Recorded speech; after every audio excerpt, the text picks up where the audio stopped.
Hey, we are live.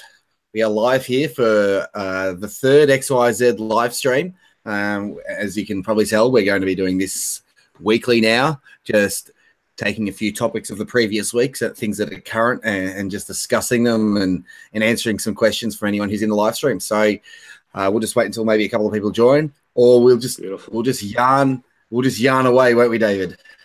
We can just talk. I see we're both going for the Stefan Molyneux look today. What? How's that? How's the Stefan? What do you mean that? The black T-shirt. Oh, the black T-shirt. Mine's, see that? Pickle Rick. Oh, pickles. Yeah. Ah. See, I'm Pickle Rick. See, Pickle Rick. Like, I've had good feedback about Pickle Rick so far. Well, hold on. I'm just going to share this info and settings. Yeah, beautiful. I'm going to share. I don't know how to share it out before I start it. Just black. Well, it's slimming apparently. And so is my soul. Your soul is slimming, is it? Or your no, black. Black. You're black.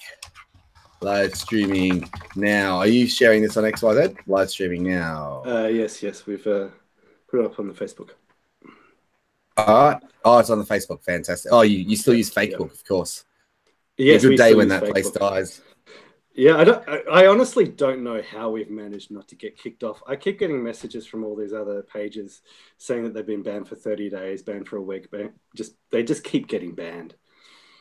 Yeah, I know. It's ridiculous. It's a crap site, and they just ban people. What kind of business is going to survive treating people that badly? Just banning. See, I've made 2 videos about it. One, I got banned for calling a transgender father, daughter, or whatever it was weird, which, I mean, is a statement of fact. They are weird because the definition of weird is abnormal, and they are abnormal. Therefore, it's a statement of fact. It's not opinion. It's not offensive. It's just, if all facts are offensive, I guess. They don't like being normalized. Yeah. Yeah, they're like, we get messages from people saying, look, we don't like the way that what has happened to us is trying to be normalized. Like, it's a traumatic experience and it isn't normal. Exactly. It's actually insulting to try to say that. It's like the old South Park march where, everybody walks down the street with the aborted fetus on the side of their head so that they can make the aborted fetus kid feel better. Like, it's like South Park saw the future 15 years ago. Yeah, yeah. PC's back, man. PC's back with a vengeance. Absolutely. Okay, so let's get the full topics underway. Now, the big one that I really wanted to talk about, I sort of touched on it last week, is the tax cuts. Malcolm Turnbull's obviously proposed, bringing it down from 30%, I believe, to 25%. And you would think that he would have started the second or the third war in Iraq, the way that the left have actually come out and lambasted him for being some sort of economic illiterate and being somehow evil for wanting to let people keep their own money. And I've heard the term trickle-down economics. I've read it on Twitter. Like, you see Wayne Swannon and all these other ALP partisans just whining about they call trickle-down economics, which I am doing a video about it. It's not the one that I was telling you about before we started the live stream. That's how democracy fails and how to fix it, or why democracy fails and how to fix it. I'll probably release that in the next few weeks. But I want to get this video explaining trickle-down economics. I'm going to try and get that finished this week. I've written it up and it's all ready to go. Just the long and short of it, trickle-down economics isn't a thing. It's actually just propaganda. It's a term. It's a propaganda term used by leftists to discredit supply-side economics, aka Say's law and all that kind of thing. So they say, oh, it's trickle-down economics. If we cut taxes, then they think the money trickles down, but that's not how the economy works. What the tax cuts do is allow investment and lower costs, so you can lower prices, you can reinvest into the business, you can hire people. And as we've seen from Donald Trump's tax cuts, it's immediately seen a boom in jobs and bonuses and investment. And, I mean, even Apple, like the CEO of Apple, before it was saying it was going to be terrible, but then it comes out and he's like, oh yeah, we're going to invest and we'll probably be able to hire like several thousand new people. It's purely because of the tax cuts, and we're going to be bringing investment back into America as well. So it's just, I think it's funny that these ALP partisans are a little bit upset at the idea of cutting taxes. I mean, I would have thought it isn't their money, but apparently they think it is. Well, you've touched on quite a few things there. Let's touch on that first one, the fact that the left are going nuts about it. And it's what we talked about last night, because the left is, the way their politics is designed is essentially an extortion racket. They take people's money, they take the money of people who produce wealth, and they give it to people who don't produce wealth. And the people who don't produce vote for the left because they give them money. And so that's like number one, like that's the number one reason why the left are going nuts. They're losing, like any tax cut takes away money that they can use to bribe voters. Exactly. Exactly. And this is the topic of the video that I was making today. Yeah. Why democracy fails and how to fix it. And I can, if anyone doesn't want it spoiled, you can cover your ears, but I'll tell you the long and short of it is you've got to just take away the vote from anyone who takes any money from the state. That takes away that extortion ability, because then if you're going to give money to someone in order to buy their vote, there's no point because they can't vote. And that solves a large part of the issue with democracy, which is once more than half the population realize that they can vote themselves largesse from the public treasury, the democracy is doomed. It just means people will just keep voting themselves more money, and the other half will realize, wait a minute, why are we producing when all we're doing is giving money to the people who don't produce? And they just stop working as well. It's the same reason socialism fails. This is why the welfare state is so insidious, and why it's so important that we cut taxes and keep cutting taxes.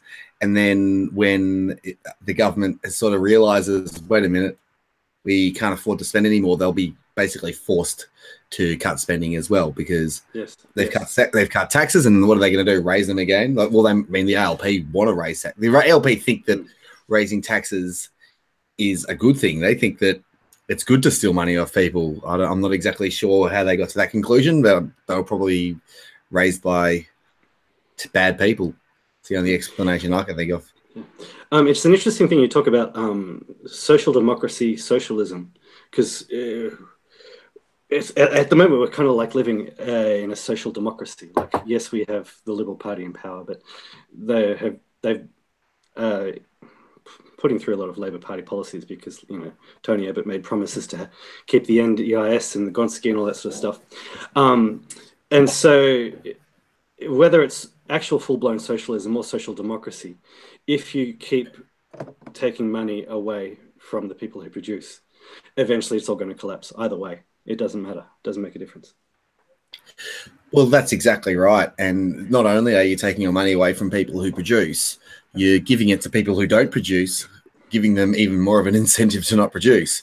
Because if they produce, then they lose those subsidies that they've been getting for not producing.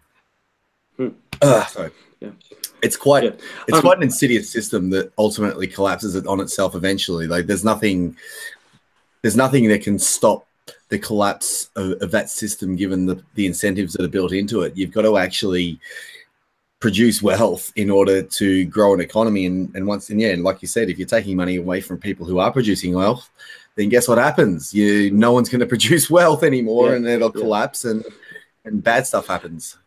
And then suddenly Colombia looks like a good place to flee to.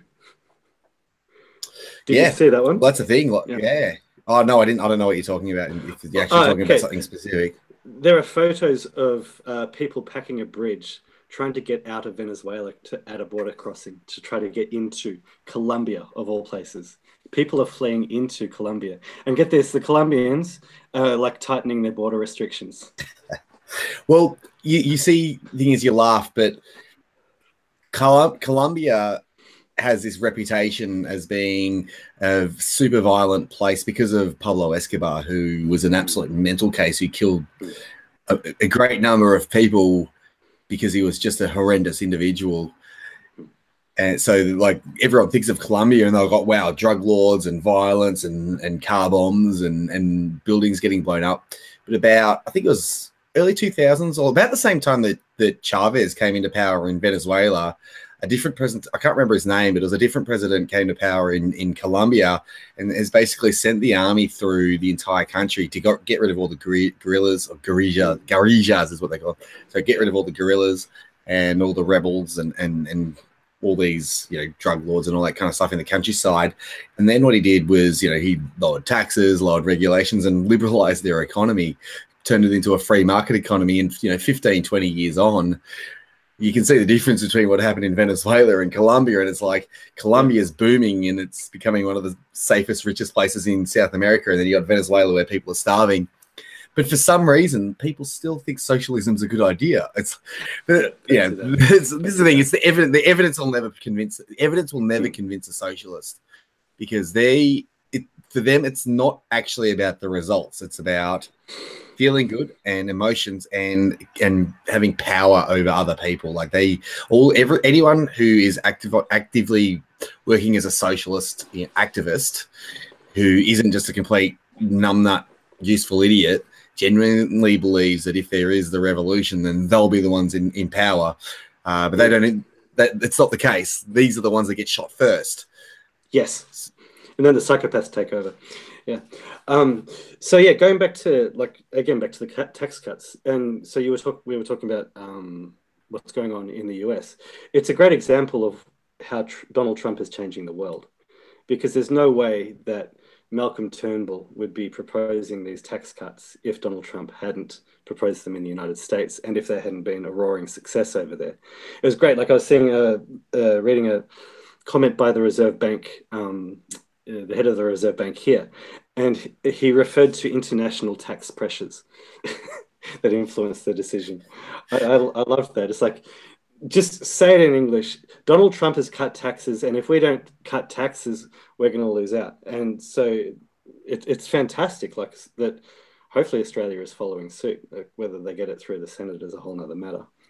But it's fantastic. And the other thing about the bonuses, like here, like again, they've tried to sort of go along a similar vein, where they've said, oh, like workers deserve a pay rise. That's why we're giving them a tax cut. There's a theory going around in the US that the whole bonuses handed out by the corporations that got the tax cuts to their workers, that was Donald Trump. Donald Trump got on the phone to all of them. He made a deal. Like, we know he's a good deal maker. He got on the phone to them and said, okay, look, I can give you $100 million tax break every year from now till whenever. I need you to give out like $20 million in bonuses so that we all look good. And not just that, so that people see the actual immediate benefit of a tax cut. The idea is that like someone like me, like I work as a contractor, so I have to pay tax to the government like every year. If the whole country had to work like that, rather than having tax taken out every 2 weeks, there would be a revolution, because people would be like, wait a minute, like we're just giving all this money away. Like instead you just see it. And so it doesn't mean as much. But like to actually get a bonus when there's been a tax cut, you realize just how much money is taken from you by the government. Well, that's exactly right. And people also forget, and this is why I bang on about it so much, taxation is theft. It's like, it's a mantra. I mean, taxation is extortion, and there's a little bit more to it than just being stealing, but it is theft. It's stealing, and it is very easy to trigger a left-wing person by just reminding them that taxation's theft. There are a few things that can trigger a leftist really well. One of them is reminding them that Hitler was a National Socialist who led the National Socialist German Workers' Party. That triggers lefties so well. It's amazing fun. I love doing it on Twitter and watching them get angry and then laughing at them. It's like I'm such an evil person for that. It's like that's my delvage into evil, just triggering lefties by reminding them that Hitler was actually left wing.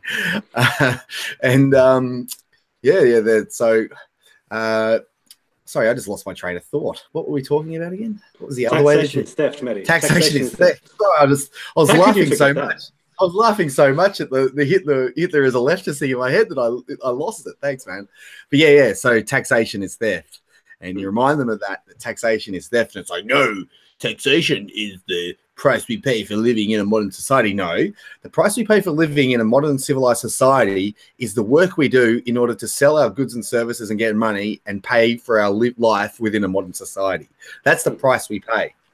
We pay with our labor, with our skills, with our contribution to society. This is how you pay your price for living in civilized society. Taxation is theft. Taxation is the cancer that takes away from that contribution and redistributes it elsewhere. Now, obviously, we need an overriding body. So you do need a state. I'm not an anarcho-capitalist in that I think that we should just have no state. You need someone who's going to mediate disputes. So courts. They're making sure you protect, and you need someone to protect property rights, protect life, protect liberty. So you need those really protect life, liberty, and property. And under property comes courts and the mediation of disputes. And those three things can be paid for with a lot less than what we're paying right now. Like right now, the government's taking in it's like $400 billion now. It's ridiculous how much revenue they're taking in and spending. I think they're spending like $450 billion as of 2016. And we could pretty much the government could do everything it needs to for less than $100 billion quite easily, I would imagine. Maybe we could spend a little bit more on defense, but you could pretty much get rid of all of welfare and there's half your budget done. And then you could get rid of 90% of the public service and there's a whole lot more of the budget done. Yes, and you could lower the taxes and this would grow the economy elsewhere and it would be a whole lot better. We just need a government that's got the balls, or a party that's got the balls to go out and tell people, sorry, we can't afford it anymore. Unfortunately, we've got a situation where there are welfare dependents who vote for both parties. So we got welfare dependents, and unionists and all that kind of thing. You vote for the ALP for this single parent pensions and handouts to communities and what we'll touch on before with the stolen generation stuff. We'll touch on later with the stolen generation stuff.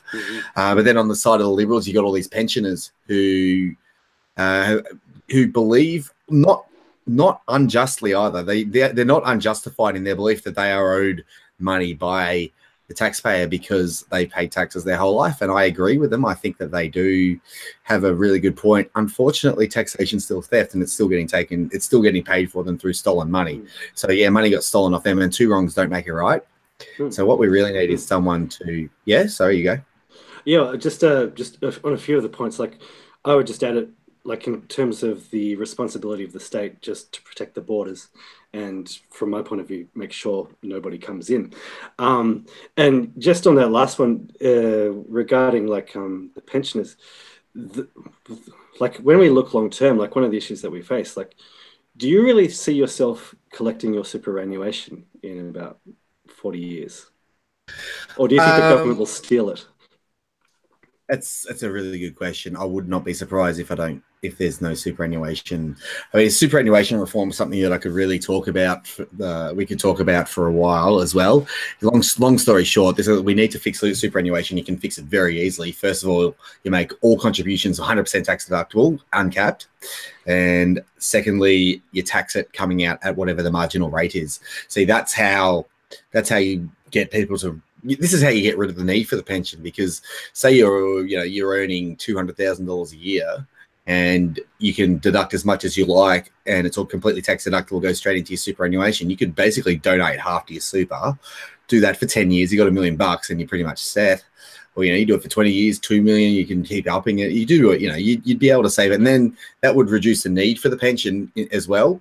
And at the same time, you could turn around and tell people, look, we can't afford it. We're going to have to cut off the welfare tap for anyone else entering it, and then go and encourage charities and community service and all that kind of thing. Just say, look, everyone, we need to come together as a community to help people that are in need. So if there's someone in need, if you see someone in need, or if there's someone in your life who really needs help and is asking for help, you should go and help them. We're going to cut taxes, we're going to cut spending on welfare, but we are going to put it on the people to go and help society themselves, and it's going to come away from, we're going to take the responsibility away from the government. See, the problem is when the responsibility is solely on the government and on the state, it's the government is the application of force. So the only way that they can do something, the only way that they can help one person is if they punish someone else And in doing so, they're always taking their cuts. You know, they're always taking they're hiring public servants, paying middlemen and all that kind of stuff. So it's it's a much more an inefficient way to help society and to help those in need. The best way to help those in need is private charity and churches. I think churches, private charities, you know, even like temples, all that kind of thing. This is where we should be moving. The big addition I would make to that is the family. To me, the family is the biggest social security net there is. It's one thing I've learned from people from outside the Anglosphere, and it would always get me angry, but I think it always got me angry because I know that they're right. Like, you know, when grandma gets old, grandma doesn't go to a home. Grandma lives with you. Grandma should live with you, or you should live with grandma, you know. And so then grandma can look after the kids, and it's yeah, that's exactly right. Like, it's an amazing social security net. This is exactly right. Like, this is how it used to be. It used to be, you know, your retirement was funded by the fact that you raised a couple of kids, or you raised a few kids, and you made sure you treated them really well, and you made sure they were educated and provided for, and you didn't abuse them. And then the whole time that they were in childhood, you'd say, you are going to take care of me. This is what they do in Asia. Like, all the Asian countries are like, they're like, Asian parents. You don't leave me. You don't leave me. No, exactly. They'll live like, you know, they'll have like 6 people, you know, like grandma, grandpa, mom, dad, 3 kids, and Uncle Joe, you know, like they just got everyone in the house. And it's a great way of saving on costs, and, you know, the family unit's a lot stronger. It just makes for a much tighter, better society. Like right now, because of the welfare, we just, there's so much division. There's just so much, it's created so much division. And again, we touched on it last week, in that it's that application of immorality within a system. When you have immorality in a system, all it does is beget more immorality and just make the system a lot worse until it collapses. Well, yeah, it's one of the things I always like to talk about, because like once you see cultural Marxism, you see links everywhere. It's a great example of how feminism causes budget deficit and causes, you know, like if like people having less children.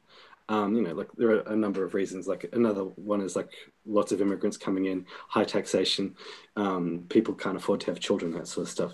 There's definitely the social pressure from feminism and a feminized society for women not to have children or to have them later, and they often miss the chance. And so then they don't have that security net. Yeah, that's it. And they've been sold a dud. It's like, because I mean, back in the day, this is the problem with knocking down traditions, and this is what annoyed me about getting, you know, about legislating gay marriage. It's like, I mean, look, on one hand, my libertarian side is like, well, we should let anyone get married up, but on the other side, my complete hatred of the government and the system that we've got right now says, like, why have we got marriage law at all? And then when, you know, and when the marriage law is actually there in order to protect biological children within the marriage, yeah, and then how they've said, all right, well, 2 boys and 2 girls can get married, therefore the biological parents aren't important, like they don't matter anymore, according to the state anyway. See, this is just really like, what I'm getting at is I just don't like this interventionalist, state interventionalist culture that we've got right now, and it's just become especially bad ever since John Howard lost office in 2007. I think that's sort of when it's got worse and worse and worse. And like you said, like Tony Abbott come in and said, no, we won't raise taxes, we won't cut spending, and, you know, he got rid of the carbon tax, and he was he's a climate skeptic and all that kind of thing. So he did some good things, but then he's gone and proposed the NDIS, and he controlled the borders. So he did that as well. So I mean, the border control. So he did a few good things, but at the same time, he didn't need to do the NDIS. No one was asking for it. No. And this is the problem. Like, we got one side of politics. We got the. It's all because Julia Gillard cried. She cried. She cried in Parliament. I remember hearing news. Julia Gillard has cried in Parliament. And I'm like, oh, because she didn't call a bitch again. It's just so manipulative. It's so manipulative. You're in Parliament, like, you know, I don't like that. I don't like that emotional manipulation. And it gets back to what I was saying before. It's like, we need to take away the vote from anyone who takes money from the state. You take a single cent from the state, you should lose the right to vote in the next election. So whenever that is. So it's like, you take a cent from the state, The day after the election, you don't, next election 3 years later, you don't get to vote in that election no matter what. 1 single cent goes into your bank account from the government. And I know that's probably harsh, but that way, as long as it's all up front and people know, like, you just sign a form when you join it. So say you go into a rubbish truck company who are all contracted through the state. So you go to them, you say, we will pay you this amount. However, you will not get to vote in the next election no matter what. And what would happen? You'd find public service jobs, like there'd be a lot less people wanting to do them. So they'd probably end up getting paid more. So because they'd probably end up getting paid more. They'd probably do a better job as well, ultimately, because it's like they're making this sacrifice to do their job. So it's like, well, I better do it right. But then again, you got a lot of, like, it's a public service, so you got a lot of lazy people anyway. But the main thing about it is it would stop. You'd have bureaucrats wouldn't be able to vote anymore, and like with bureaucrats, they're basically voting themselves their own boss. Like they are their own boss ultimately. So that they have a huge incentive to vote themselves pay rises. So, and then you got the welfare recipients who, for obvious reasons, just want to keep voting themselves more money. So these people should not get a say. Or even if, like, we have 2 tiers, and you could even say, all right, well, you can't vote in the lower house, but you can vote in the upper house. So that would be. I don't think that would be the best solution. I just don't think anyone who should have a vote if they're taking tax money. But at the same time, if it was just you lose a vote in the lower house, then that would be okay as well. It would still have the same ultimate effect. It would just mean a more clogged Senate, and you'd still get, like, the people in the lower house would just have to put their foot down and just go to double dissolution, just keep having double dissolutions until they win both houses, or until they get rid of the people who are voting against any kind of cuts in spending. But there's no, like, if we're going to have the concept of no taxation without representation, then we should have no representation without taxation as well. It works both ways. Taxation and representation are 2 sides of the same coin. You can't have one without the other, otherwise it doesn't work. It's like it works, ends up being an injustice in one way or the other. Back in about a year and a half ago, back in my peak libertarian stage, I'm sort of at the stage where I'm like, okay, well, we can have a libertarian society once we get control of the demographics. But I wrote an article. It's interesting. Sorry, actually, you keep going. Okay. It's interesting that you say that, because I don't think I just wrote in the chat that this is the way I've started describing myself. I'm a classically liberal libertarian conservative. That's my that's my label now. It's like, that makes total sense to me. It makes sense to me as well. It's like classically liberal libertarian conservative. It's like, yeah. Well, once you have actual real conservatism, like protecting the borders, like British culture, British people, well, then you can have that society, and it's a product of that culture and of the people. So I wrote an article, a day in the life of Australia's sole remaining bureaucrat, where basically, to cut a long story short, I described his job as sending emails to people to explain that it wasn't the government's job to run their life.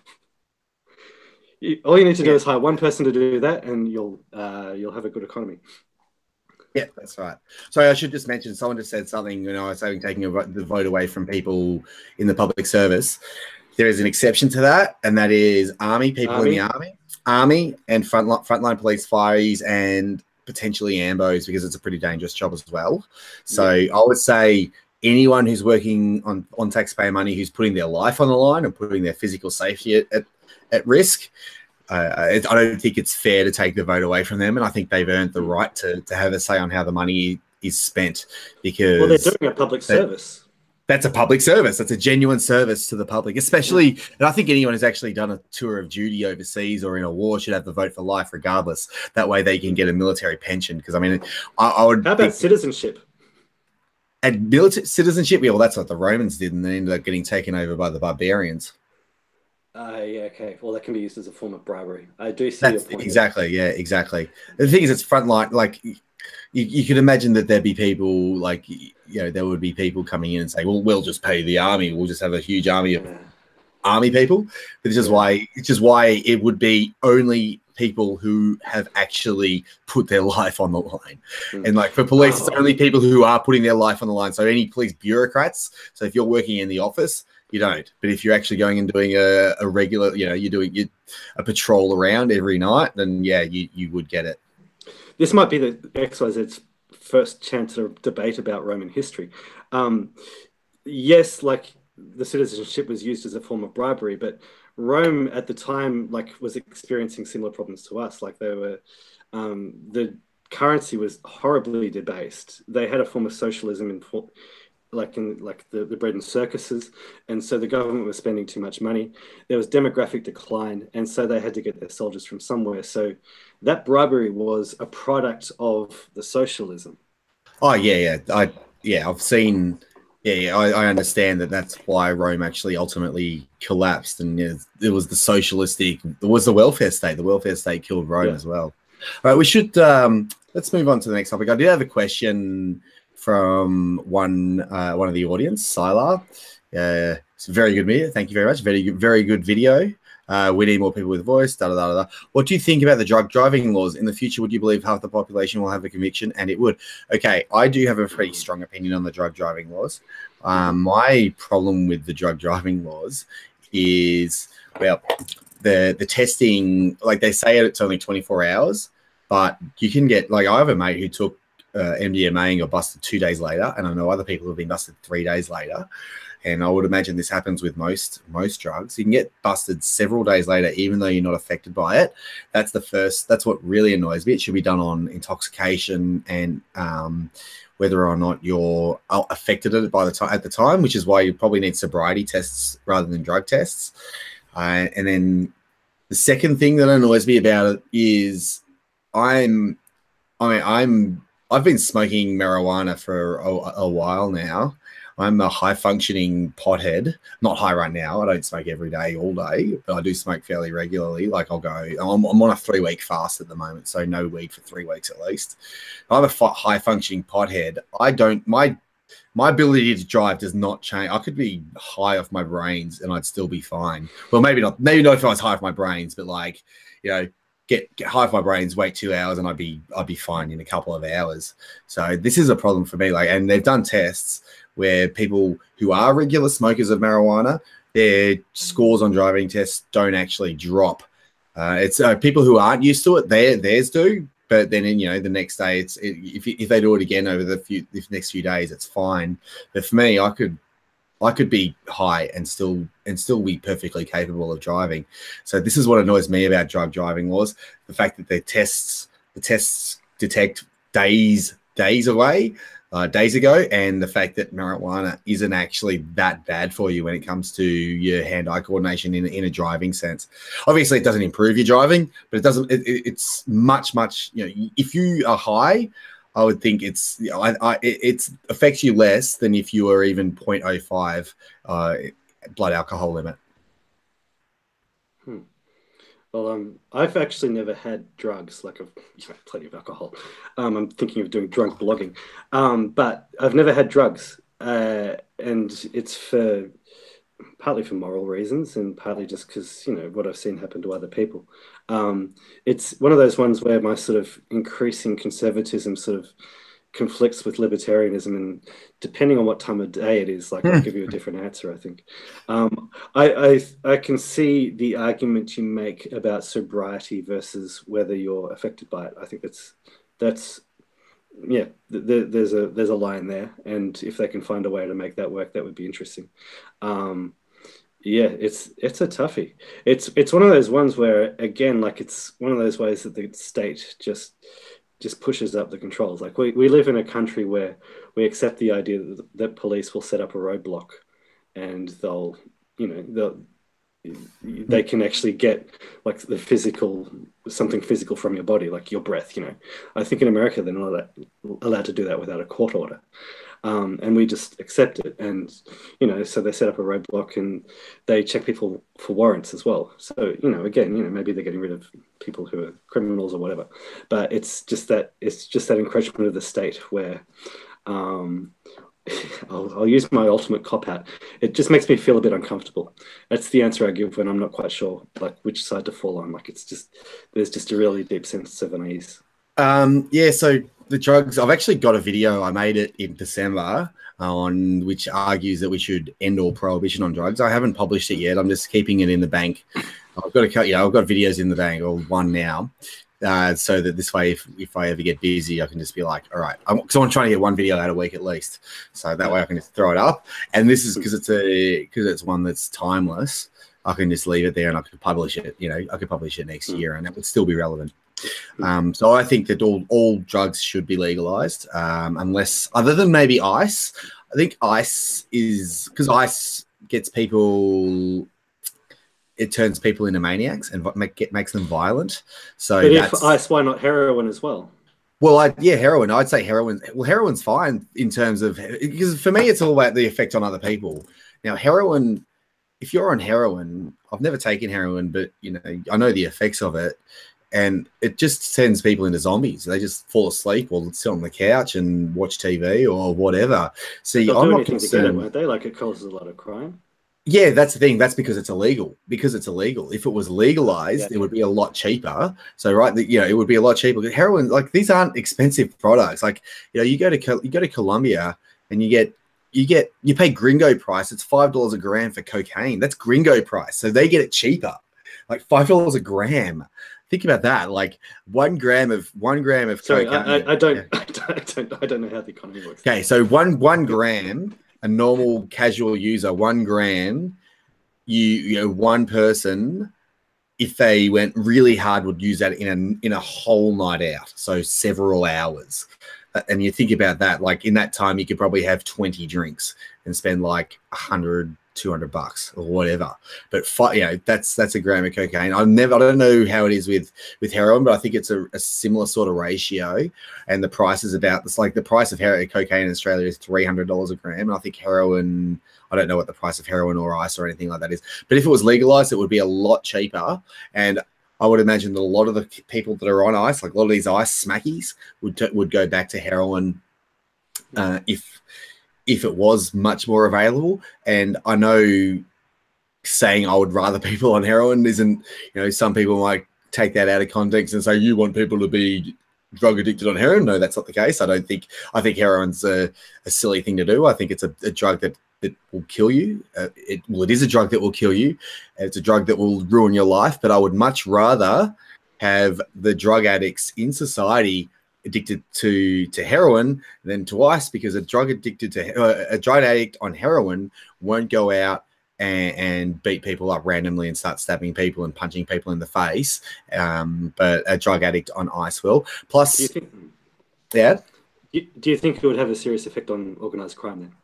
Oh, it would gut organized crime. And this is the context of my video. If next time you come over, we'll do a sit down discussion at one time, and I'll show you the video. Basically, what prohibition does is create organized crime. It's because there's a product there that people want to purchase, and people are going to purchase those products whether the government tells them not to or not. And what happens when you make drugs illegal, it just gets the kind of person that is inclined towards criminality into the drug trade. And not only are they inclined towards criminality because there's no dispute resolution through the courts, like we talked about before. There's no dispute resolution. There's no ability for one business to go to the court and say, well, this person has gone in on my territory. No, what happens is they just go around with guns and they put caps in their heads, like you see in Chicago and in America with all these gangs, like these black and Hispanic gangs. That's all drugs. It's all people trying to fighting over the drug trade. So what prohibition has done is make organized crime prevalent, made it rich, and made it very, very violent. So these are the three things that prohibition does. And I would much rather have drugs legalized and even have a couple more addicts than the way it is right now. But I don't think there would be more addicts if it was legalized. I don't think that's the case, because I think a lot of the drug addiction is less about the drug, more about connecting with people. So I think that would happen. Also, it's safer if it's legalized as well, because you can have a government, ironically, regulate safety. As a libertarian saying this, it's like, well, they would be able to regulate it. They'd be able to say, well, you can put warning labels. Don't take this much. This is what's in it. Da da da da da. It would all be pure. It wouldn't be cut with anything. It's just a much better situation than the one we have right now. Well, the last isn't really anything. Just either way, it's just an anecdote. Like as a musician, I don't go to bed until a couple of hours after I've like left the gig because I don't go to bed until I've washed all my clothes and had a shower. Like just the smell, the marijuana smell. I know some people love it. It just drives me nuts. I can't handle it. I much prefer cigarettes. To me, cigarettes smell beautiful, but just yeah, Really? yeah. See, I used to smoke all the time when I drank, Hmm. but these days, like, I feel sick when I smell a cigarette on anyone. Like, I just, it makes me want to puke. It's really disgusting to me. I breathe in deeply. Yeah, yeah, Cigarette. Sorry. No, I yeah. like the marijuana. It gives me social anxiety, and I sort of tend to hovel up in my little dungeon here in my cave. There's a pig walking past. Hey, pig. Thanks. Okay. Yeah, so I tend to hovel up, and when I do smoke, but I'll then I can get off it. It's not like I can do it all the time. I'll just I'll do it for a few days, and then I'll just stop for, like I said, a couple of weeks, and just to get the mind to reset, because it is a chemical going into your mind. Yes. And then there's other things. There's other drugs as well. I mean, we talked about the hard drugs. We talked about marijuana. There's also hallucinogens like psilocybin mushrooms. Have you seen the podcast on Joe Rogan with the mushroom expert, No. Oh, Paul Stamets? I think I've seen like the start of a talk by him. Yeah, it's fascinating. It's Yeah. fascinating, just the way this guy talks about psilocybin mushrooms. He'll tell you a story. This is one of the things that he says in it. They purposely gave mice brain damage. So they had this colony of mice. They went and gave them brain damage with a certain chemical. They cut a few of them open just to test. Yes, they have got brain damage here. Then they started feeding them psilocybin over the next few days or weeks. And at the end of the experiment, the brain damage had fully restored in it. Like their brain had been fully repaired. So psilocybin, magic mushrooms, actually repairs brain damage, and they reckon there's a good chance that it could cure things like Alzheimer's, dementia, all these degenerative brain diseases. There's also a theory that they are the reason that we are so smart. But this is the problem with prohibition. So you have medicinal uses for cannabis. We already know that. It's really good for certain epilepsies. It's good for making you feel better. I sometimes have stomach problems. It makes my stomach problems it makes them feel a lot better. So it definitely has medicinal uses. And then you've got these potential amazing medicinal uses with these hallucinogens like psilocybin mushrooms, and the spiritual experiences that you can get in DMT, and the fact that these are illegal. It's almost criminal to me. Like telling people that you're not allowed to put these substances into your body. Like what gives the government the right to tell you to do that? To tell you that you can't, which is why I just flout the law. I'll just ignore the law because it's idiotic. Unfortunately, it's not exactly safe and convenient, but it is what it is. So what are the people saying? Or should we talk about the stolen generation? Oh, the stolen generation, yes. Yeah. Well, that's in the news today, with Bill Shorten coming out and saying he wants to pay victims of the stolen generation $75,000 a pop, which I think is ridiculous, considering that about 15 years ago there was a federal court case that found that there was no evidence that any child was stolen for any policy of racism or hiding them from their blackness. It was all taking kids out of terrible situations. And what's happened is now governments are afraid to take kids out of these terrible situations, leaving them to get sexually abused and beaten up, and they're brought up in alcoholic households and all that kind of thing. But the government doesn't want to do anything about it because they're afraid of another stolen generation. And now Bill the dickhead Shorten, goodness me, what a wanker that guy is, comes out and says, well, we want to pay $75,000 to victims of the stolen generation. And it's exactly what we were talking about before. It's taking money from taxpayers and using it to buy votes and make yourself look so good for buying those votes. It's not Bill Shorten's money. If Bill Shorten thinks that these stolen generation people should get compensation, he should go around to every ALP member and say, we want to do this. Would you like to donate, and get them to pay out of their own free will? Don't extort taxpayers' money just so that you can virtue signal to the nation. Well, it's another example of how like the left never stop. like how many years ago was the apology for the so-called stolen generation? Before that, there was the sorry day. There was the march across the bridge. Now you've got an activist calling for Australia to be burnt to the ground on Australia Day. You've got the Greens like going nuts on the whole change the date, and now it sounds like the Labor Party, they want to get on, a bit on the action as well. And in typical Labor style, oh, we'll take money and we'll give it to people as well. That's the thing. It's like it's actually disgusting if you think about it. If you really think about it from an objective standpoint, Bill Shorten, if he was telling the truth, if he was going to tell the full truth, he would have gone up and said, we want to take money from people who made it and hand it to these people for this reason, which is pretty much entirely made up, all because we want to virtue signals, like social, like someone just said in the chat, social signaling is addictive. Yes, social signaling is addictive. They just want to keep doing it. It's a drug. It's the power. It's the drug of the left. Virtue signaling is the drug of the left. I think if Bill Shorten had wanted to tell the truth, he would have said exactly what Tanin said on Australia Day, because that's part of what they're doing as well. It's definitely what the Greens are doing. They hate Australia and they hate our culture, and they are trying to do everything that they can to detach us from our past and our history and who we are. I think they're really overextending themselves. I think they're panicking a little bit. They may win the next election, but I don't think they're going to win the next. If they win the next election, they're going to piss off so many people with all this garbage, because they'll just keep doing it. They'll raise taxes, they'll raise spending, they'll regulate, and then all it'll take is one little economic downturn, and all of a sudden, they'll be still have superannuation. Oh, if they still have superannuation, wowee, there'll be blood in the streets. It happened in Argentina. Maybe not that bad.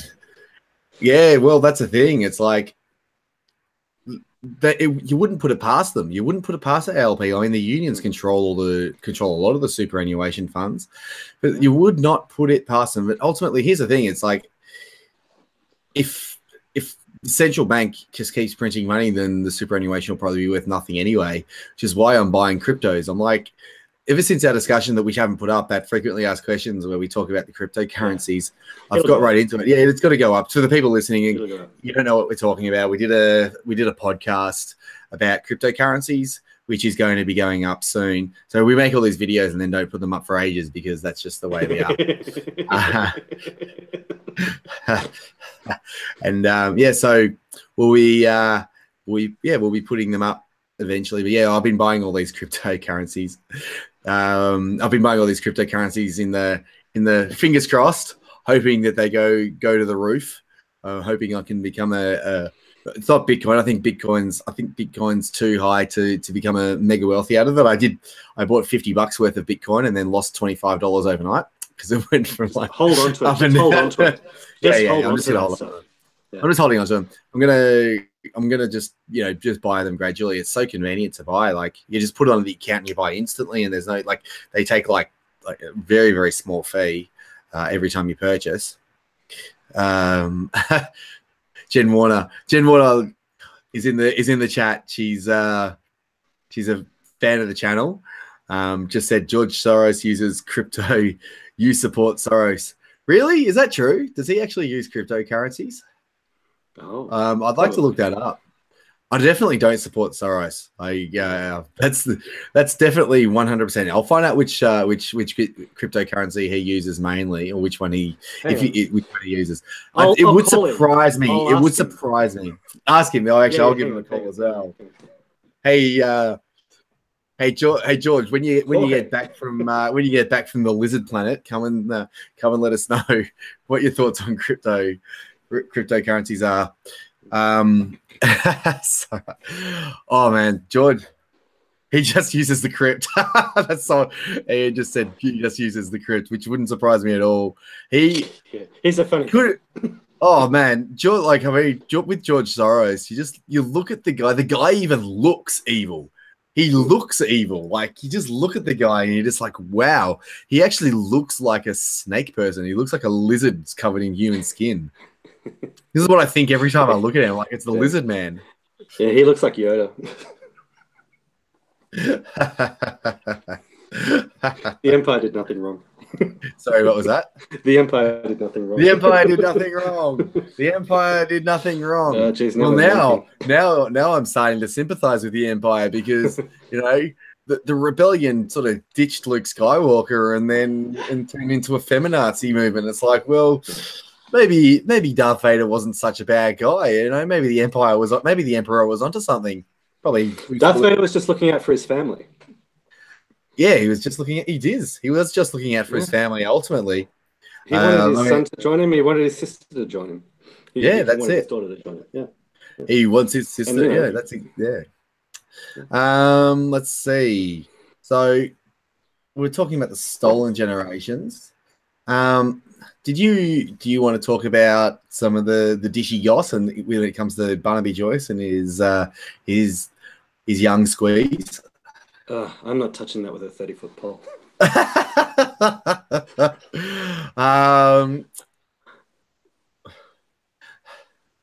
Well, it's interesting.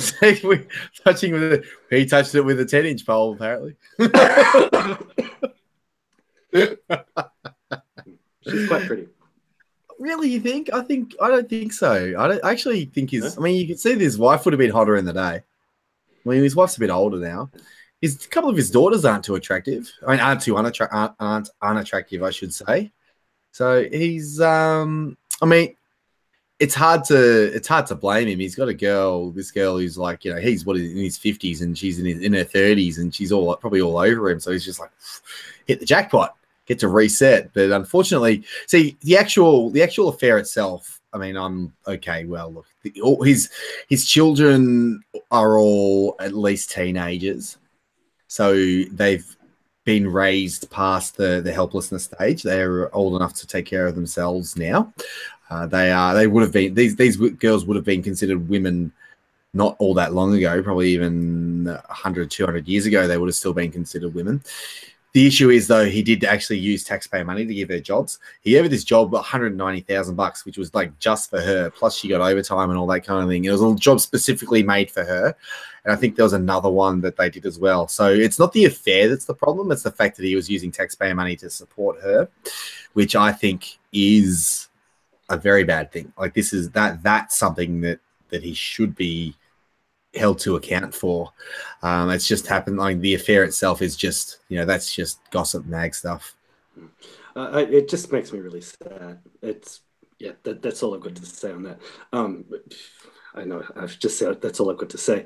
It's one of those things. It's always a real tough one for conservatives because we're made to live by our standards. Like we uphold these standards, and when someone crosses that line, and like someone on the conservative side, I don't care if he's like full-on Christian or like just a libertarian, just like regular kind of guy. You're supposed to stand for something, and it's the thing about the left, though. Like this sort of stuff happens all the time on the left because they have no standards. Well, that's exactly right. You see all these lefties virtue signaling about him. Oh, it's so bad. Da, da, da, da, da, da. Oh, mate, I'll just shake my head instantly. Every time I hear a virtue signaling leftist, even if they're right, even if the behavior they're talking about is bad, I can't take them seriously because I know that they have almost certainly done something worse. Or the same thing, and they're just doing it to score political points. So I don't take it seriously. I've never taken these left-wing idiots seriously when they virtue signal, and I probably never will because they're all full of it. Yeah. So someone just mentioned that Steve Smith won the Alan Mortimer Medal. Oh, good on him. He has been supreme this summer. He's ridiculous. It is like just the way he will walk across the crease and he can hit any ball to any part of the ground that he wants. Like he's like, okay, I see a gap there. I'm going to walk across the crease and just go. It doesn't matter like the length. It doesn't matter the line. He decides where it goes. It's just been phenomenal. Yeah. It's like, that's the thing. His style is so weird looking, but he's got such a good eye. What I love about Steve Smith, this is my favorite thing about Steve Smith, is he's an absolute champion. But when he was a teenager, everyone, like, apparently if you looked at him, you'll be like, no way is this guy ever going to go anywhere. He is a funny looking guy. He's a funny looking guy, but he was fat. Yeah. Apparently he was really fat as a teenager. Yeah. The thing is, what I admire about Steve Smith is he works harder than anyone on that team. Like, he'll be out there. Apparently the trainers, he'll be out there every day. He'll have an innings and he'll go out. No, I'm just going to hit knockdowns. Like, I'm going to have throwdowns for an hour after he's gone and batted, I believe, or even like during the week or whatever. Yeah, right. He'll just go out and just do throwdown after throwdown after throwdown after throwdown. And he has the work ethic of really the mental case. It really is the key. It's like, you work hard, you will get results. There's the other thing, like his action. Like, it's like we say he's got a funny action, but it's not really. Like, if you look at the way Brian Lara used to bat, he used to hold his bat high in the air like a baseball player. I think Sachin Tendulkar, like, he didn't used to ground his bat either. He had his bat up in the air. And there's another guy who I've seen recently doing a similar thing. I think Chris Lim bats a similar way. And, I'm sort of self-aggrandizing here, but whenever I decided, you know what, I'm going to play like a baseball player, it works. You can still block, you can still get that bat down in time, and you're prepared for anything. So you put the bat up like that. That's a fairly common thing, though. That's a fairly common action. It's we can do it on the things. So it's like, rather than straight, it comes up sort of a little. Your bat's like sort of. Yeah, you hold it up like that. Hold it up like that. That's a common thing. Where he's different is, it's like, I think Brian Lara does the same. It's like, you see a normal person hold the bat like that, but he holds his bat like that. Yeah. It's the grip. Yeah. It's very risky. Again, I did the same thing. I was prepared for anything. I wish I batted like that all the time. I'd be just retiring now from the Australian cricket team rather than doing if you just worked a little bit harder. Oh, fidget spinner. This is the rest of the live stream, by the way. I'm going to do a fidget spinner for 10 hours. Fidget spinning in cricket. So I think, Steve Smith's amazing. He's a really, really good player. And someone just said that God is a ginger. I don't think so. I think gingers have no soul. And being a ginger is a punishment for sins in your past life. This is a scientific fact. I'm not touching that with a 30-foot pole. Ginger with a fidget spinner.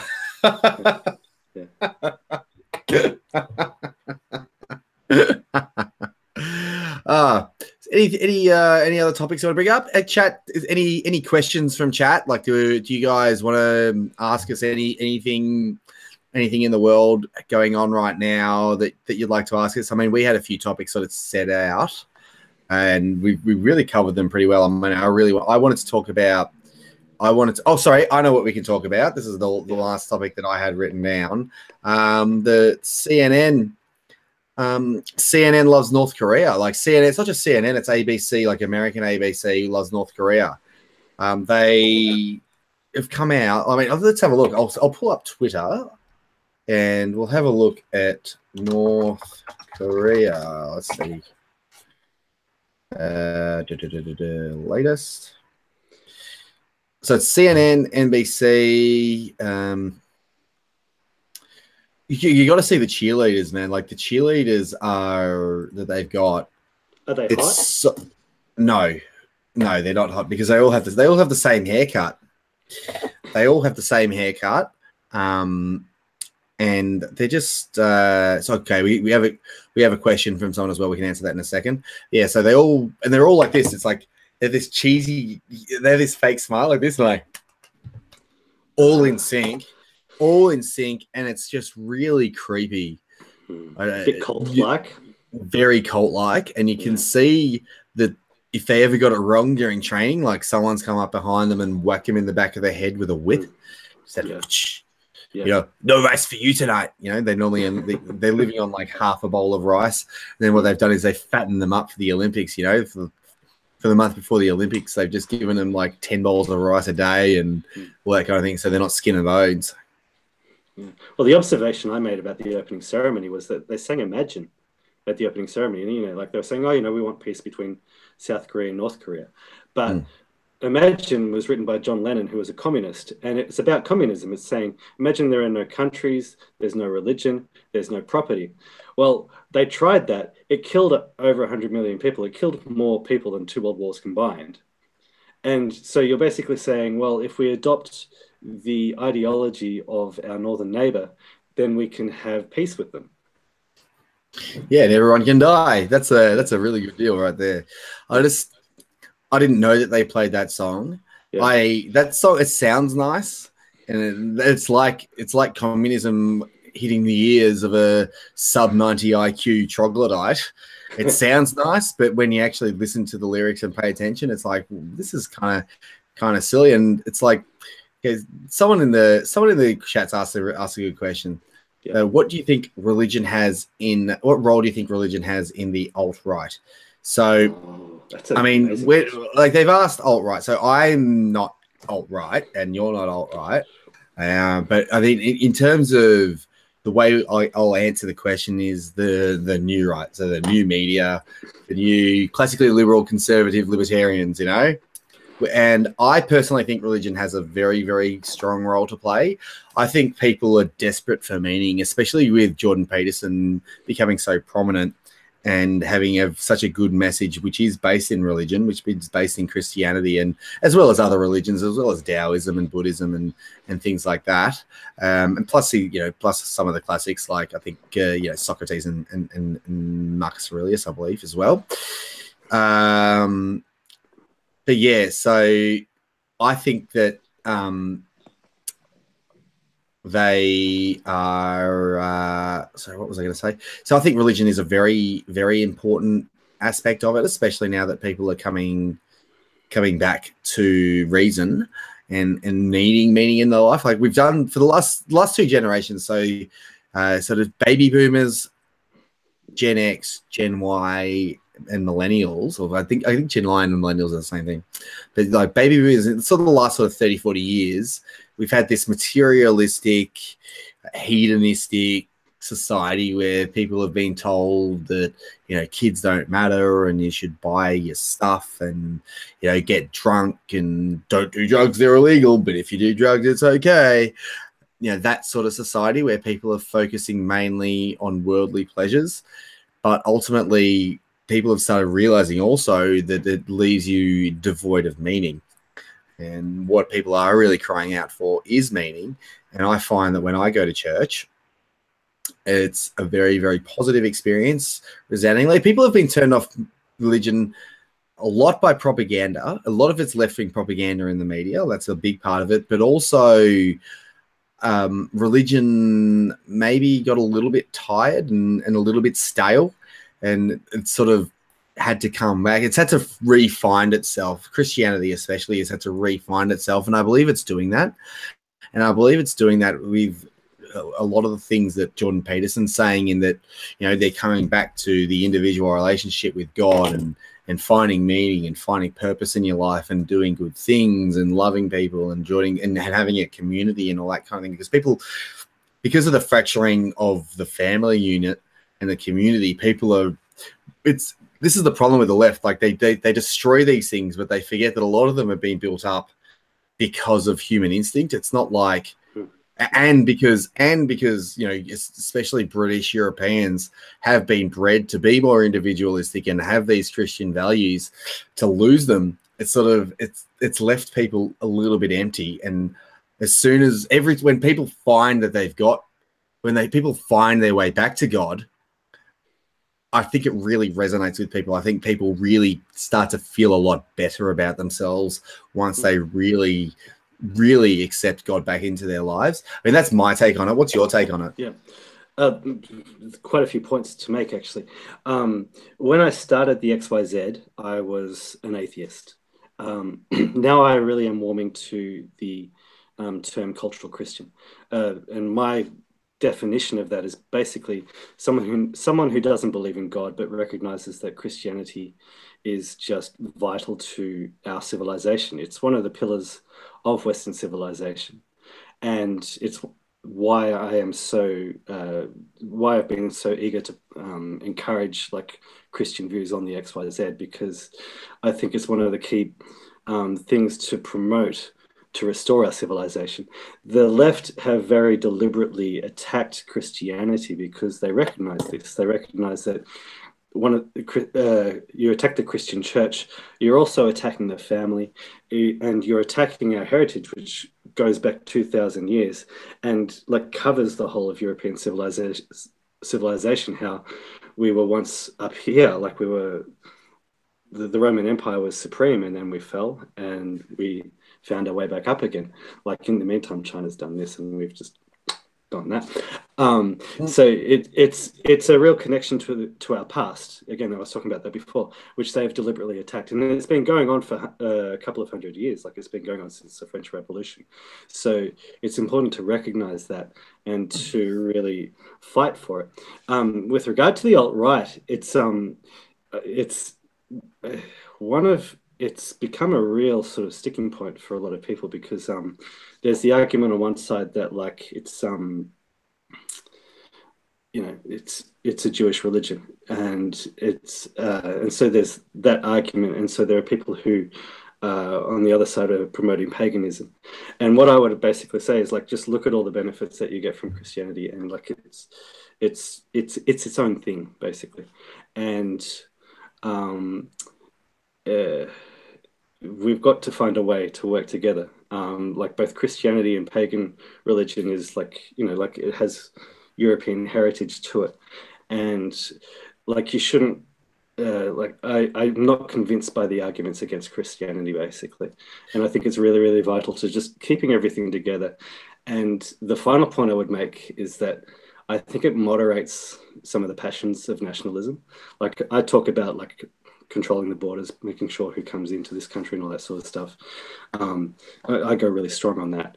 But Christianity just sort of helps keep our humanity and just a real sense of perspective, and it just helps, it keeps us from going over the edge.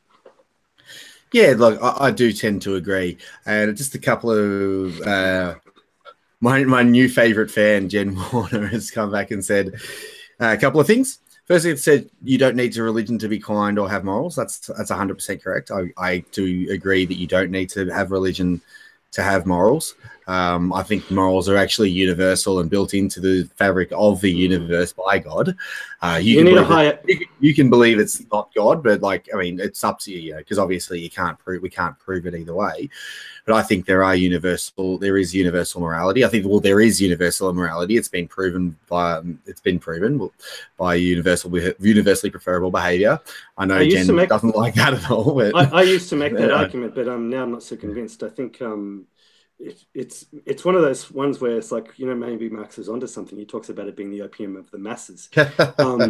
Below a certain IQ, below just a certain level of something about you, it's like some people need it. And it's one of those things that just ties people together. And like we can say that, like we can say, well, yeah, okay, you don't need to be a Christian to be moral, but we come from that tradition where like the traditions of morality are a legacy of Christianity, and so it's difficult to say whether it's because of Christianity or it's just they exist in and of themselves. Like that's a really you could write theses on it. Well, there is, they found morality in mice and animals. I mean, the morality, I believe, like I said, I think that morality is actually, there are universal laws of morality, because I think there's universal laws of physics. So the idea that there would be universal laws of morality, it's not that much of a big step. But again, it's like, I said you don't need religion to have morals. You don't need it, but there are some people. Well, most people don't need it. But, so it's not like. So generally, it's not something that is a requirement. But there are lots of people who do need it. So there are lots of individuals who would be terrible people if they didn't have religion saying you shouldn't do that, you shouldn't do this, you shouldn't do that, because if you don't, or if you do that, then God will punish you in the afterlife, or some other, you'll get bad karma, you'll get reincarnated as a blind leper who can't get it up, something like that, or you'll come back as you'll come back surrounded by evil or whatever it is. So ultimately you don't need religion to be moral, but it certainly does help for a great number of people, which is I think we could probably agree with that. Absolutely. And now we had another question which I did want to answer from Sooty Grunter.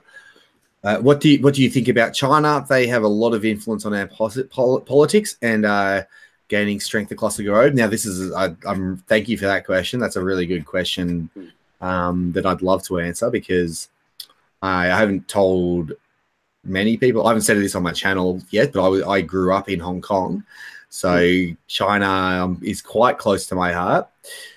The thing about China is what you see on the surface of China is not China.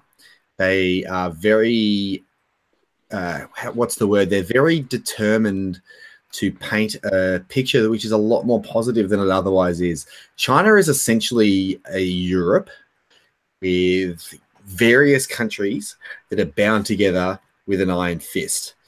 They are a sort of communist country still. They've opened up their markets, but they are still, lots of things are still completely controlled by the state. And even the economy, even though they'll allow foreign investment, like a foreign company can invest in China, but they have to have a local Chinese partner, and they have to share the profits, obviously, with that local Chinese partner. So I am extremely skeptical of the idea that China is going to be taking over from the USA anytime soon. They still have quite low GDP per capita. There's still a lot of corruption there. There's very little freedom. They have no freedom of speech. And one of the things you'll learn in economics, if you actually pay attention to the facts, is that an economy, you can do a few things that can boost your economy. So you can bring people into the economy, which is what a lot of China has done. They brought people into the economy and they boosted production a little bit. But what they haven't done are genuine free market reforms, because free market reforms require true liberalism, like the classical liberalism. Classical liberalism, so the party would have to basically dismantle all its power base. So I don't think China are going to become the #1 world superpower, barring a catastrophe in the West, which is certainly possible. But even then, it won't be because China grew. It will be because everyone else went through the floor. And honestly, in the next sort of 50 years, it would not surprise me if China broke up and became several different countries, especially with the success of Hong Kong, which is a liberalized country and does do a lot better than the rest of China. Well, okay. There's bits which I agree with and bits which I'm not so sure. Let me offer a counter argument. In terms of just how Chinese society holds itself together, one of the things which impresses me is that they can really see through bullshit. Like they've got that term, Bao Zui or whatever it is, for white leftist. Yeah. I've heard that they've got a derogatory term which for the white lefty. Yeah. So all of this SJW rubbish that we've got going here, they've just got absolutely no time for it. They have a really strong sense of family, and it's been argued on the XYZ that sense of family, like that means that it doesn't, like in the West, like you can argue that we've lost Christianity, and because of that, it's one of the reasons why society is breaking apart. In China, they elevate the family. And so, and it doesn't matter, like if religion goes, it doesn't matter if communism comes in. It's like the family is like a force field against any kind of outside ideas. Yeah, sure, it might kill 60 million people in a cultural revolution, but Chinese society is what it is, and it's not going to change. And they've got a very long memory, a very long civilizational memory. We've been trained to see like just the last 150 years as some kind of horror that we committed on the rest of the world, and we forget that like for like 1,500 years at least, Europe was basically in a fight for its survival. Like it could have been snuffed out. So we apart from a few people who are well educated, like we've mostly forgotten that Chinese memory goes thousands of years back. They revere their ancestors. There's something really strong about them, and it's something we can learn from, and it's something that we shouldn't underestimate in keeping them together and making them strong. And you could argue, okay, that's what worries me, because like we've got people coming in from their civilization now, and they, like, sure, they're not Muslims and they don't dress the women in buckets, but they have a really strong sense of who they are, and there's a strong chance that Australia could become more Chinese. Okay, so again, you've got to take a lot of what you see in China with a grain of salt, and a lot of that, they have a strong sense of who they are. We are the Chinese people. A lot of that is coming from the Communist Party. I'm saying this as a person who hasn't grown up in China. Yeah, this is a lot of it comes out of the Communist Party, and again, you got to realize every province in China. So every single province is essentially its own country, and they're only held together through the iron fist of the Chinese Communist Party.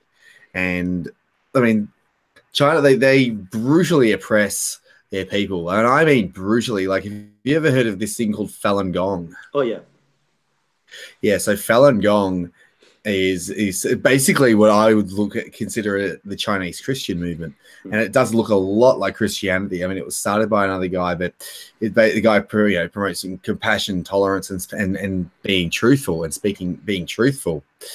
So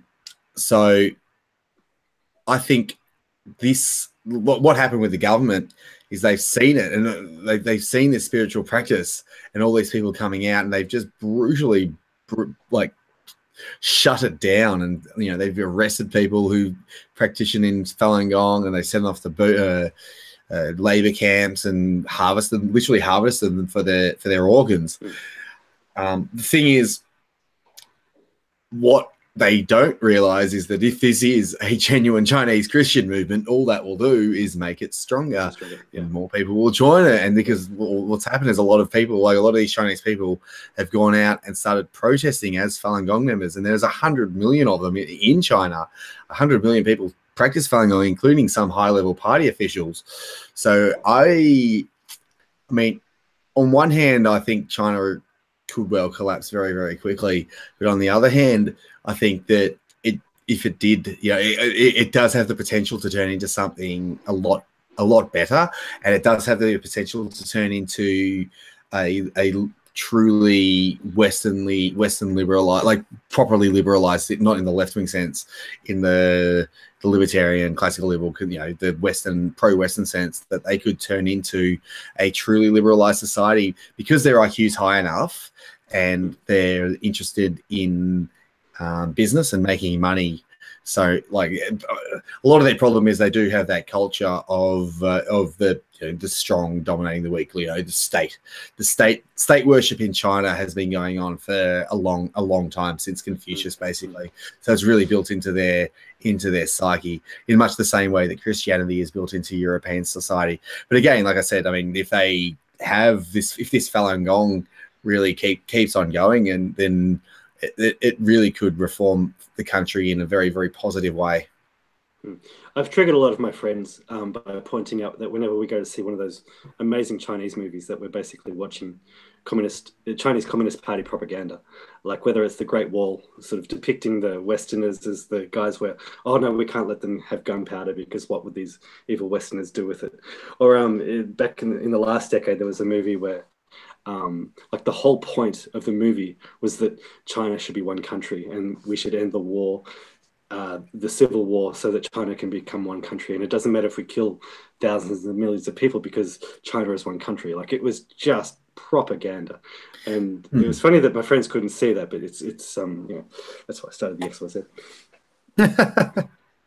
What? It's I mean, China is a fascinating country, actually. It's a really interesting and it's quite mysterious as well, but it's got a lot of problems, like a lot of murder, especially like high-level murder within the Communist Party, and corruption and power struggles, and the kind of thing that you would expect in your classic tin pot dictatorship. But they do have a lot of good things going for them as well, and they've got Hong Kong's a great little city, and as long as it stays free from China, it'll remain a good city. It's got such a good culture. Well, not it's got an interesting culture, unlike Singapore, which is just as bland as anything. But again, Singapore built by Chinese, basically, westernized Chinese. Is Singapore Chinese though? Like, well, that's the point. Yeah. It's mainly Chinese. I'm pretty sure they have I think that maybe someone in chat can answer this question, but I'm pretty sure it was dominant. It was, I think it was a European outpost, but then it was taken over by the Chinese are the ethnic majority there, and I believe they have a policy of keeping Chinese as the ethnic majority, but they do have a lot of Indian and Bangladeshi workers as well, and plenty of foreign white Guelos like us. What I'm saying then is, like, if you really want to see China, like, and you want to see the Chinese, do you go to Hong Kong or do you go to Shanghai? If you want to see they're different China. Like, you have different China. It's basically a different language from Hong Kong to Shanghai to Beijing to Sichuan. Like, it's a different. Like, they speak a different language. This is the thing. I mean, it is. It's another dialect of Chinese, but ultimately it is a different language. It's more of a. Have you ever hung out with Northern Irishmen, like people from Northern Ireland, like Derry? I cannot understand a bloody word they say. Yeah, you can't. Like, I can understand them because I can understand them better when I'm drunk. That's the weirdest thing. Like, I can understand them fully, like they're actually speaking English to me, but I couldn't speak it. And okay, someone just mentioned that it's like every province has a different dialect, and it's a lot like the way Northern Irish are to the rest of England and the rest of Britain, in that, like, it's the same language, but it's not the same language. And it's a really interesting country, China, actually. And I don't know, by no means I'm a China expert, but I just found this channel, China Uncensored, which is great. A couple of people are just mentioning that how good Hong Kong is. Someone just mentioned that Hong Kong is great because of the Englishmen. Yeah, that's 100% correct. The English made Hong Kong. And it's still just an island. It's got no natural resources. They got chased away by a Chinese fleet, and so they took refuge on the island. And then, like, there was a bit of fighting and all that sort of stuff. They bought it for 150 years, and then they made this amazing city. Incredible. Okay, so that's not exactly quite how it happened. It was originally actually a settlement as after the Opium Wars. So England was selling opium to Chinese, and the Chinese didn't like that they were selling opium. I was paraphrasing. Yeah. You're paraphrasing. So just for the people. So that's what happened. And then what happened? So they bought Hong Kong off China forever, just the island. But then the English realized that they need more space. So they said, all right, can we have the new territories? And they listed them for 99 years. And that was in 1898. And the handback was in 1997. I left Hong Kong in 96, the start of 96. And I sort of visited. Was it because of the handback? No, we just came back here. We came back here to Australia. I always wanted to come back to Australia when I was a kid because I'm Australian. So that was how that was. But we did go back and visit. My dad, who returned, and it hadn't changed much in the few years after that. And I don't think it's changed a great deal, but there is that influence of the Communist Party sort of hanging over their heads. Someone just said Cantonese sounds like a sack full of cats just before it hits water. And I agree. I agree. It's a beautiful language, but then I hit Chinese. Well, I don't mind Mandarin. I think Mandarin sounds all right. It's a bit funny sounding, but Cantonese, someone once said, I can't remember who said this to me, but Cantonese was developed so that Chinese people could eat fish in one side of their mouth, spit the bones out the other side, and still talk at the same time. It's like, it's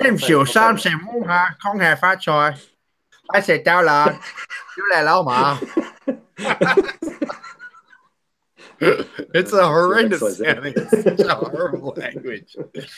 But no, the Cantonese people, like, one of the things that like in Hong Kong, which is really interesting, is like, well, I don't know if they still do it, but like the older Chinese will just like clear their throat in the street, and like it's really disgusting. So if you ever go there and someone does that, just just look away, close your eyes. It's disgusting, I know, and they can be rude. Like you'll be getting off an escalator and or out of the train, and they'll push onto the train before you've got off, which is really quite irritating. So it's not Japan. No, I've never been to Japan, but I don't know. I think Japan looks like a cool place. I played Shogun Total War a couple of times, and that was fun. I've just been watching too many Black Pigeon Speaks videos. I'm becoming a Japanese chauvinist. Black Pigeon Speaks. I don't know whether he loves having a bad microphone, but he always has a bad microphone. His sound is so terrible, but he does really good content, so it doesn't really matter. Yeah, he had a video the other day talking about how fat Western women go to Japan and get fat shamed. That's right. We got to bring back fat shaming. Bring back fat shaming. It talks about how, like, because of that, like the Japanese, they actually have they're all thin.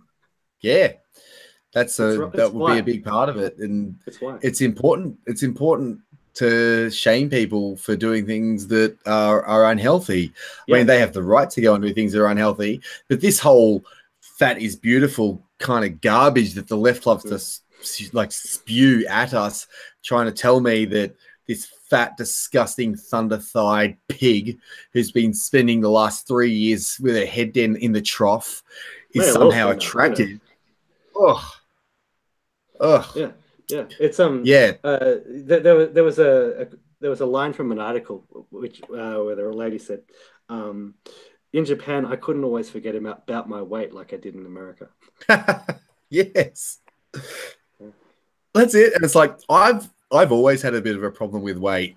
And I mean, I was given crap for being fat when I was younger.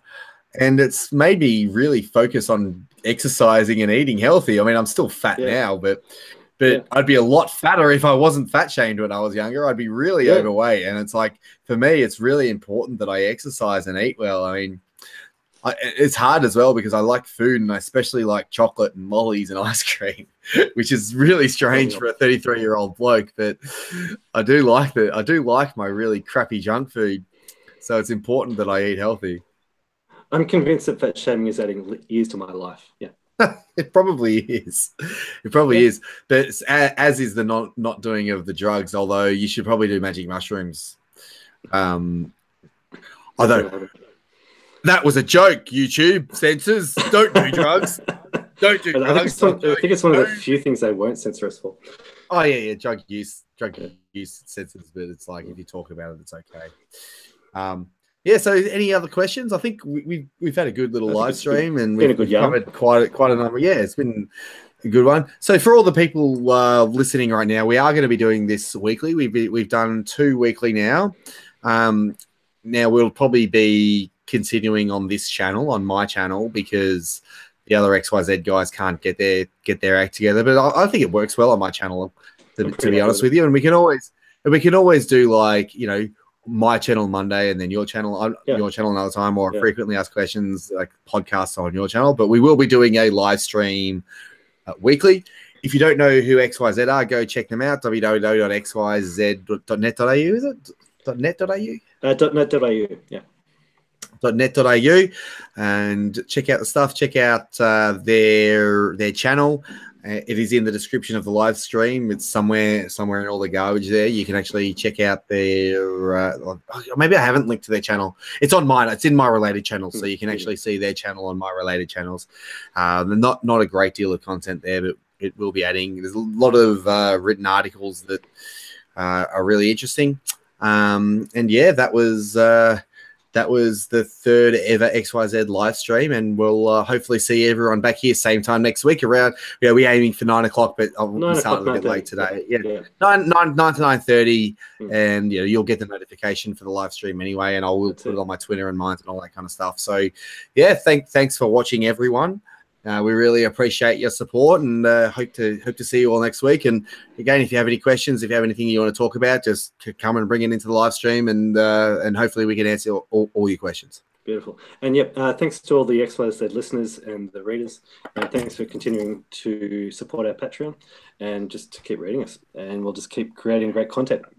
Thanks, Matty. No worries. Hold on, I'm going to try and get this. Thanks, guys, in the chat. There you go. See you around. Ciao.